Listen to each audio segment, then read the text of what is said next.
मुजफ्फरनगर में पुलिस के फरमान के बाद सियासत गर्म हो गई है। समाजवादी पार्टी की बात हो, एआईएमआईएम की बात हो, दोनों सरकार और पुलिस प्रशासन पर हमलावर हैं। इसी पर खास बातचीत करने के लिए हमारे साथ पूर्व केंद्रीय राज्य मंत्री डॉक्टर संजीव बालियान जी है। संजीव बालियान जी, आपसे जानना चाहूंगा, जिस तरीके से मुजफ्फरनगर में कहा गया है कि होटल, ढाबे, ठेले, सब जगह आपको अपने नाम की पट्टिका लगानी पड़ेगी, लिखना पड़ेगा कि किसकी है, और उसको लेकर आप देख रहे हैं कि सियासत गर्माई। देखिए, ये पुरानी परंपरा है। ये था कि पहले पुलिस बुलाती थी सबको और सबको कहा जाता था। अभी आपने परसों की खबर है, आप पढ़ना, कि कावड़िया गए हुए थे किसी ढाबे पे, प्याज और लहसुन का खाना बन गया। उसके बाद वहाँ विवाद शुरू हो गया। जब कहीं से 4 से 5 करोड़ कावड़िया किसी सड़क से गुजरेंगे और छोटी छोटी बातों पर विवाद होंगे तो प्रशासन को एहतियात बरतनी पड़ती है। पहले पुलिस बुला के सबको कहती थी कि बाकायदा लिखना, अपना नाम लिखना, वो लिखना, और ये किसी जाति धर्म देख के नहीं था। ये कोई हिंदू हो तो भी नाम लिखना, कोई मुस्लिम है तो भी नाम लिखना। इस बार पुलिस ने उसमें लिखित आदेश जारी किया है, दुकानों को बंद किया। तो ये कोई अप्रिय घटना ना हो, उससे बचाव के रास्ते हैं। अब हर बात को हिंदू मुस्लिम पर ला के खड़ा करना, सबके अपने कावड़ियाँ हैं ना। वो कोई भी वेजिटेरियन होता है एक तो कावड़िया, उस समय कोई प्याज का खाना नहीं खाएगा, कोई लहसुन का खाने का। बहुत से एहतियात हैं जो कावड़ लाने में बरतने पड़ते हैं। मैं तो पिछले साल कावड़ लेकर आया तो मुझे भी सबने बताया, नहीं भाई, ये एहतियात आपको बरतनी है। तो ये इस बात के लिए इसे राजनीति का केंद्र बनाना, राजनीति का मुद्दा बनाना, भाई सबकी अपनी परंपराएं हैं खाने की। अब मुस्लिम हलाला मीट खाता है तो वो खाते हैं। आपने यहाँ बहुत से होटलों पे देखेंगे, आप लिखा होगा कि हलाला का मीट मिलेगा, तो उस पर कोई राजनीति थोड़ा होनी चाहिए। तो मैं नहीं समझता इस पर कोई राजनीति की आवश्यकता है। अखिलेश यादव का ये कहना कि तो धार्मिक अपराध है, कोर्ट स्वतः संज्ञान ले।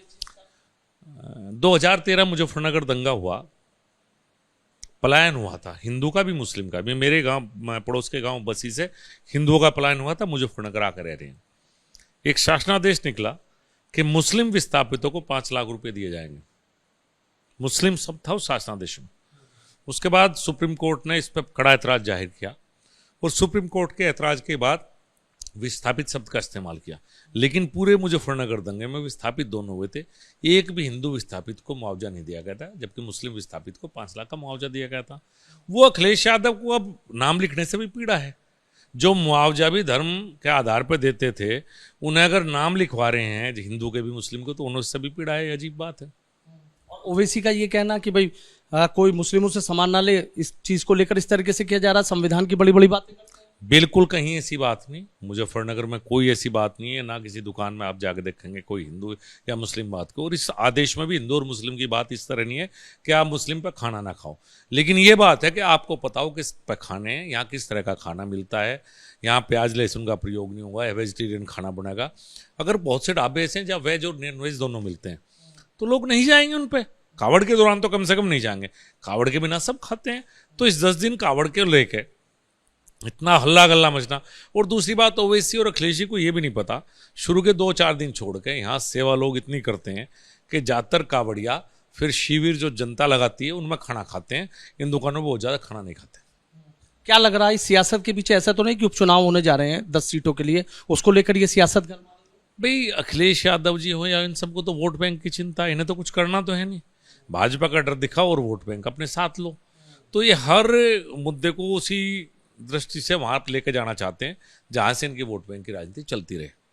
बहुत बहुत शुक्रिया। तो देखिए, पूर्व केंद्रीय राज्य मंत्री हैं डॉक्टर संजीव बालियान किस तरीके से अखिलेश यादव और ओवैसी को निशाने पर ले रहे हैं कि हर चीज में हिंदू मुस्लिम करना ठीक नहीं है, वोटों की राजनीति करना ठीक नहीं है।